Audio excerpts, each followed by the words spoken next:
Imagine your country gets a credit card bill in the mail. You open it, and the number is so huge it looks like a cat walked across the keyboard. This is the national debt, a figure so massive it makes a billionaire's fortune look like pocket change. You might think, that's the government's problem, not mine. But actually, it affects all of us. Every country is part of a global web of borrowing and lending, like a giant game of IOUs but with trillions of dollars. The US alone owes over $34 trillion. That's a 34 with 12 zeros. If you tried to count to 34 trillion one number per second, you'd be counting for over a million years. So who does a country borrow from? Not aliens. Other countries, banks, corporations, and even regular people who buy government bonds. It's a tangled mess of IOUs passed around the globe. This raises big questions. Who are the world's biggest lenders and borrowers? And why do countries keep lending to those already deep in debt? It's like giving another credit card to a friend who can't stop spending. In this video, we'll untangle the knot, breaking down who owes what, to whom, and why this mountain of debt exists. We'll peek behind the curtain of global finance and discover how this affects everyone. The answers might surprise you, so buckle up. The world's biggest credit card bill is more than just a scary number. It's the story of our global economy, and you're a part of it. The world is drowning in debt. But why should you care? After all, you didn't buy a fighter jet or build a highway. Here's the thing. National debt is like the weather. You don't control it, but it affects your life. Debt influences interest rates on your loans, the price of gas, groceries, and even your job security. When governments pay more interest, that money comes from somewhere. Often higher taxes or cuts to services you use. Inflation? Debt management can make it worse, shrinking your paycheck's value. These aren't just numbers for economists, they shape your daily life. Understanding debt is your first line of defense against rising costs and shrinking opportunities. We'll break it down, no jargon, just the facts. You'll see how trillions in global IOUs connect to the dollars in your pocket. By the end, you'll know how the world's biggest credit card bill shapes your life. And you'll be ready to spot the ripple effects in your own budget. So let's connect the dots, because this story is about you too. Ready to dive into the deep end? Global debt, governments, companies, households, totals over $300 trillion. That's more money than has ever existed in cash. To make sense of it, let's focus on government debt. The VIP section of the debt party. The biggest borrowers, the United States, China, Japan, and Europe's major economies. These countries aren't just bad with money, they're playing a different game. Big, stable economies are seen as safe bets. If you're lending $1 trillion, you want to get paid back. Lending to the US or Japan is like lending to your most reliable friend. This mountain of debt is a sign of trust. Lenders believe these countries will pay up.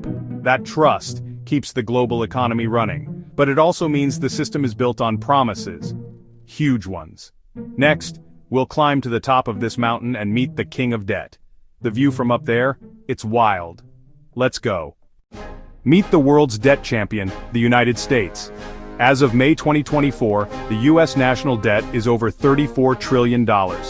That's enough to buy every house in America, every pro sports team, and still have cash left for a small country. How did it get so high? The government spends more than it collects on things like Social Security, Medicare, the military, and more. The difference is borrowed, year after year. Who's lending all this money? Pretty much everyone. Other countries, banks, pension funds, and regular people. The US borrows by selling treasury securities, super safe IOUs. These are considered the safest investment on earth. The US has never missed a payment. That makes US debt the bedrock of global finance. Everyone wants a piece. Retirement funds, foreign governments, you name it. This gives the US a huge advantage. It can borrow massive sums at low interest rates. It's like having a credit card with no limit and the best perks. This lets the US fund its budget, respond to crises, and project power worldwide. But it's a balancing act. The world is watching every move.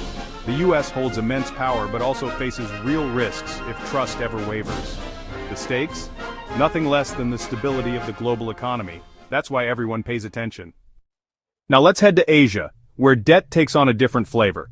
Japan's debt to GDP ratio is the highest in the developed world, over 260%. That's like earning $50,000 a year but owing $130,000. Disaster? Not quite. Most of Japan's debt is owned by its own citizens and central bank. It's like owing money to your mom. She's not going to panic and sell everything. This keeps Japan stable even with sky-high debt. China's debt is huge too, but more complicated. Much of it is owed by local governments and state-owned companies. It's like a family business where everyone has their own credit card. China's debt fueled its rapid growth, building cities and infrastructure at record speed. But China is also a major lender, especially to the US. It's both the bank and the customer, giving it major influence and risk on the world stage. The US and China are locked in a financial dance, each holding the other's IOUs. It's a relationship that keeps world leaders up at night. Now let's visit Europe, where debt is a family affair. The Eurozone is like a shared bank account among cousins. When one overspends, everyone feels it. Germany is frugal, Italy and Greece not so much. Their debts can threaten the whole system. The European debt crisis showed how one country's problems can ripple across the continent. Big players like Germany, France, Italy, and Spain all carry massive debts. Unlike Japan, much of this debt is owned by banks and investors across Europe. That means trouble in one country can spread fast. Europe has had to get creative, bailout funds, central bank interventions, and more to keep things stable. It's a delicate dance of politics and economics. In our interconnected world, no country is an island. US debt affects China, Japan's strategy is watched by all, and a small European crisis can shake the globe. The map of debt is really a map of our shared future, and we're all in it together. Countries like the United States and Japan have massive debt levels. A huge portion of a country's debt is actually owned by its own people and institutions. Think of borrowing from your savings jar. This happens on a massive scale within a country. The government borrows money, and the people, banks, and pension funds within that same country are the ones who lend it to them. This is especially true for a country like Japan. So, when you hear about the massive United States national debt, remember that a significant chunk is owed to fellow Americans. It's a very strange thought. The government owes money to itself and its own people. This internal debt is generally seen as much safer and more manageable than owing a fortune to outsiders. Foreign debt is when a government borrows from other countries, investors, or institutions. Unlike domestic debt, this someone else might want their money back at a very inconvenient time, increasing risk. Countries borrow from foreigners when they lack sufficient domestic savings to fund spending, especially developing nations building infrastructure. Even major economies like the US rely on foreign lenders because US debt is considered a safe investment. For a long time, Japan and China have been top creditors. This creates a global power dynamic where the US accesses global savings, but its financial stability relies on foreign governments. It's a relationship built on mutual need and trust, but also tension. Beyond just people in other countries, there's a third incredibly powerful group of debt holders, the institutional investors. These are the big, faceless giants of the financial world. We're talking about commercial banks, pension funds, insurance companies, and mutual funds. These institutions are the whales of the financial ocean. They manage colossal pools of money. Your retirement savings, your insurance premiums, your bank deposits, and their main job is to invest that money safely and productively. And for them, government debt is like a big, warm, comfortable blanket. It's safe, it's predictable, and it pays out. Think about a pension fund. Its entire purpose is to make sure there's enough money to pay retirees for decades to come. It can't afford to gamble that money on some risky startup that makes artisanal skateboards for cats. It needs reliable, long-term investments that are virtually guaranteed to pay back. Government bonds are the perfect fit, so pension funds all over the world buy up trillions of dollars in government IOUs. In doing so, they become one of the most important lenders to governments, quietly funding state operations with the retirement savings of millions of ordinary people. The same logic applies to insurance companies. When you pay your car insurance premium, the company doesn't just stick that cash in a vault, it invests it. It needs that money to grow so it can pay out claims when someone inevitably backs into a fire hydrant. Again, government bonds are a go-to investment. They are liquid, meaning they can be sold easily if the insurer needs cash quickly, and they carry very little risk of default. This makes the insurance industry another massive holder of government debt, turning your monthly payments into a loan to the government. And then there are the banks and mutual funds. Banks are required to hold a certain amount of super safe assets, and government bonds are at the top of that list.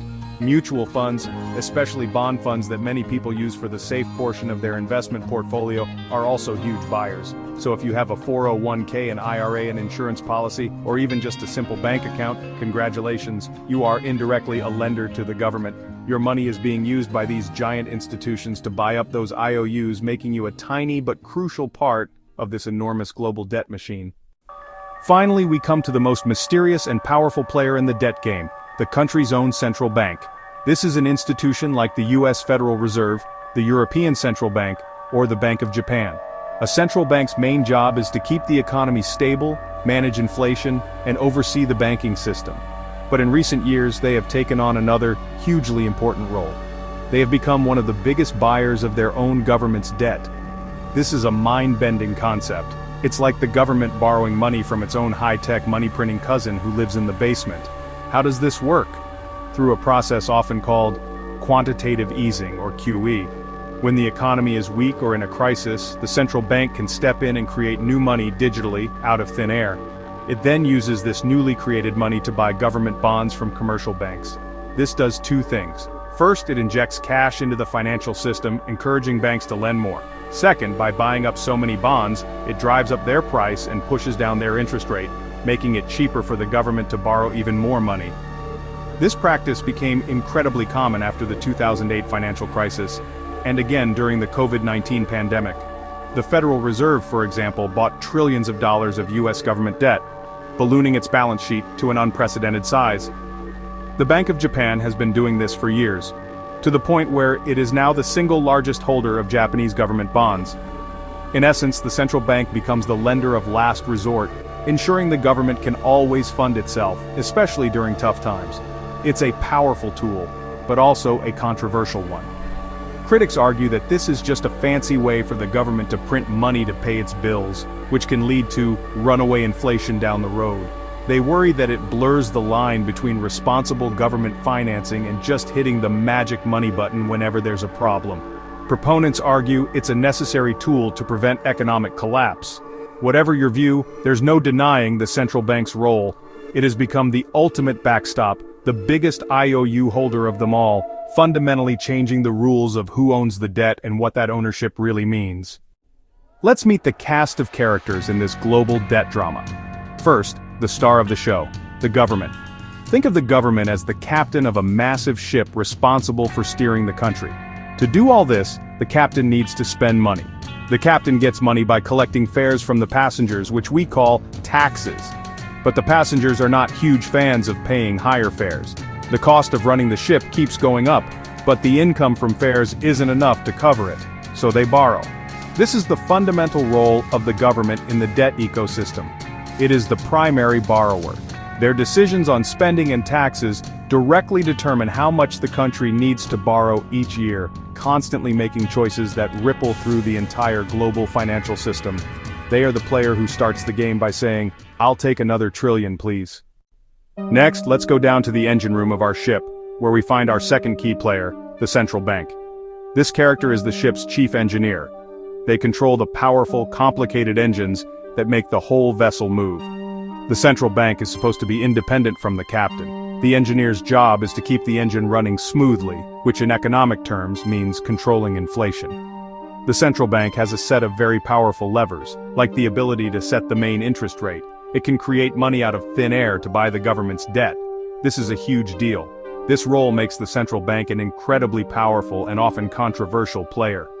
The central banker is the quiet, powerful force behind the scenes whose subtle actions can have massive consequences. Now let's talk about the passengers on our ship who aren't just along for the ride. These are the global investors. They are the wealthy passengers in the first-class cabins. This group includes everyone from foreign governments like China and Japan, to giant pension funds, to multinational banks, to that billionaire who owns a private island shaped like his own face. These are the people and institutions with massive amounts of cash, and they are constantly looking for a safe and profitable place to park it. They are the primary lenders, the ones who are actually buying all the IOUs the government is selling. Think of these investors as professional gamblers, but instead of a casino, they're playing in the world economy. They are constantly assessing risk. Which ship is the safest, they ask. Which captain is most likely to pay me back? For decades, the ship captained by the United States has been seen as the safest bet in the entire ocean. So investors from all over the world have clamored to buy tickets on the USS America by lending it money. This flood of cash is what allows the captain to keep spending, but it also means the ship is full of powerful passengers who can get nervous. The mood of these global investors is critically important. If they are feeling confident, they will happily keep lending money at low interest rates. The ship sails smoothly, the captain is happy, and everyone enjoys the buffet. But if they start to get worried, maybe the captain is spending too recklessly, or the engine is making a funny noise, they might start to demand higher interest rates to compensate for the extra risk. Or worse, they might decide to sell their tickets and jump ship altogether. This can create a panic, a run on the bank, but for an entire country. This is why governments spend so much time and energy trying to keep these investors happy. They release economic reports, give speeches, and do everything they can to project an image of stability and competence. Because at the end of the day, these global investors hold the purse strings. They are the ones who decide whether to fund a country's deficit or to pull their money out and go somewhere else. They are the audience for the government's economic performance, and their applause or their boos can determine the fate of a nation. Finally, in our cast of characters, we have the referees. These are the big, international organizations with important-sounding acronyms like the International Monetary Fund, or IMF, and the World Bank. Think of them as the officials who oversee the entire ocean race. Their job is to set some rules of the road, monitor the ships to make sure they're not cheating, and most importantly, run a rescue service for any ships that get into serious trouble. They are the lifeguards of the global economy, watching from their tall chairs, ready to blow the whistle or dive in for a save. The IMF, for example, acts as a sort of global economic doctor. It keeps tabs on the financial health of nearly every country in the world. When a country gets into a debt crisis, meaning it can't pay its bills and no one will lend it any more money, it can turn to the IMF for an emergency loan. This is the financial equivalent of calling 911. The IMF will provide the cash needed to stay afloat, but it comes with some very strict conditions. It's like a doctor telling you, okay, I'll help you, but you have to go on a strict diet, start exercising, and quit your 40-pack-a-day smoking habit. These conditions, often called austerity measures, usually involve the government cutting spending, raising taxes, and making painful economic reforms. The goal is to get the country's finances back on a sustainable path so it can eventually pay back its debts. This makes the IMF a very powerful and often very unpopular player. To the countries receiving the loans, it can feel like a foreign institution is dictating their national policy. But to the global investors, the IMF's involvement is often a sign of reassurance that things are being brought under control. The World Bank plays a slightly different role. It focuses more on long-term development, providing loans to poorer countries to help them build things like schools, hospitals, and clean water systems. But both institutions play a crucial part in the global debt ecosystem. They are the backstops, the rule makers, and the crisis managers. They are the players who step in when the game goes wrong, trying to clean up the mess and ensure that one country's disaster doesn't sink the entire global fleet. Together, these four players, the government, the central bank, the investors, and the institutions, create a complex, dynamic, and endlessly fascinating dance of debt. So far, we've talked about debt as this big, scary monster. But not all debt is bad. In fact, some debt is absolutely essential for a modern economy to function and grow. It's a tool, and like any tool, it depends entirely on who is holding it and why. Taking out a student loan to get a degree dramatically increases your earning potential. Or taking out a mortgage to buy a house that builds equity and provides stability for your family. When a country borrows money to invest in things that will make it more productive and prosperous in the long run, that's a smart move. This good debt funds the very foundations of our society. It allows a society to invest in itself and to create a better, more prosperous world than the one we were born into. Debt can be a superhero, funding our future. But every superhero has a dark side, inflation. You've definitely felt this one. It's that frustrating feeling when you go to the grocery store and the same bag of groceries now costs more. Your money just doesn't stretch as far as it used to. It's like your wallet is slowly leaking value. When a government borrows massive amounts of money, it increases the total amount of money. More money chasing the same amount of goods and services is the classic recipe for inflation. The value of each individual dollar starts to go down. The central bank is pouring gasoline onto that inflationary fire. It can lead to serious long-term consequences. Prices spiral upwards, hitting low-income families the hardest. It's a slow, grinding squeeze on your personal finances. It's a hidden tax that nobody voted for, but everyone has to pay. A debt crisis happens when a country's debt grows so large that investors lose faith. They rush for the exits, investors stop lending, or demand high interest rates. The cost of borrowing skyrockets, leading to a vicious downward spiral. We've seen this before, like in Greece a decade ago. They implemented brutal austerity measures. It led to years of economic pain and mass unemployment. This is the ugly reality of unsustainable debt. It's about real-world consequences that can devastate a nation, cripple a generation, and undermine society. If debt grows too large, it can push even powerful economies towards a tipping point. This brings us to the big question that hangs over the entire global economy. Can this go on forever? We are living in an unprecedented era of debt. For decades, major economies have been piling it on, seemingly without catastrophic consequences. Every time a new crisis hits, the solution is always more borrowing, enabled by central banks creating more money. But is it sustainable, or are we just delaying an inevitable day of reckoning? Is this a new way of running an economy, or just a ticking time bomb? Ultimately, nobody knows for sure who is right. We are in uncharted territory. The global experiment with massive debt is playing out in real time, and we are all participants in it. We've been talking about governments and global investors, but now we're bringing it home, right into your bank account. That massive web of debt has a direct impact on your personal finances every day, especially through interest rates. The government is the biggest borrower.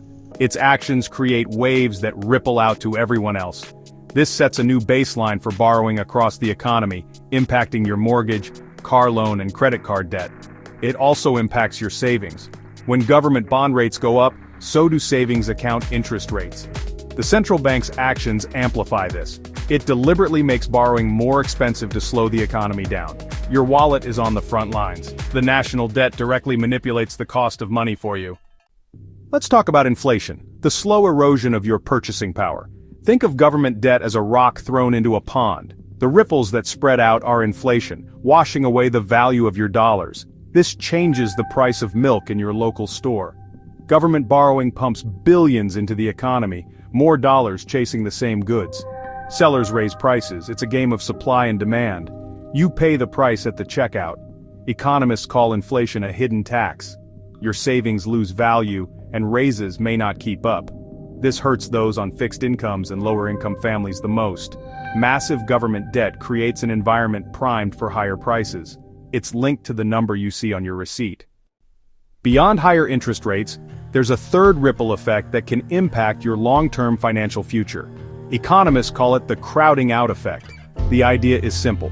There is a limited amount of investment capital available in an economy. When the government borrows by the trillion, it soaks up available money, leaving less for the private sector. Massive government borrowing can starve the private sector of capital it needs to grow and create jobs. Over time, this can lead to a less dynamic, less productive economy with slower economic and wage growth and fewer opportunities for you. Ultimately, every dollar the government borrows is a dollar that could have been used for something else in the private economy. This is perhaps the most profound long-term consequence of massive debt. It's about the vibrancy of the economy you will live and work in for decades to come. So, after this tour through the world of global debt, you might be feeling a little overwhelmed. It's easy to just throw your hands up, but that's the worst thing you could do. Understanding this is about not being a bystander in your own life. Debt is a powerful tool that can build a better future or pave the road to an economic crisis. The key takeaway is this. These massive forces have a direct relationship with your mortgage, savings, and job market. So what can you do? You are not powerless. The first step is paying attention. Knowledge transforms you into an active participant. Build your own financial lifeboat. Keep learning, and take control of your own financial house. Build a budget, create an emergency fund, and invest for your future. The more financially literate and secure you are, the more resilient you will be. Thanks for watching, and now go make your money make sense.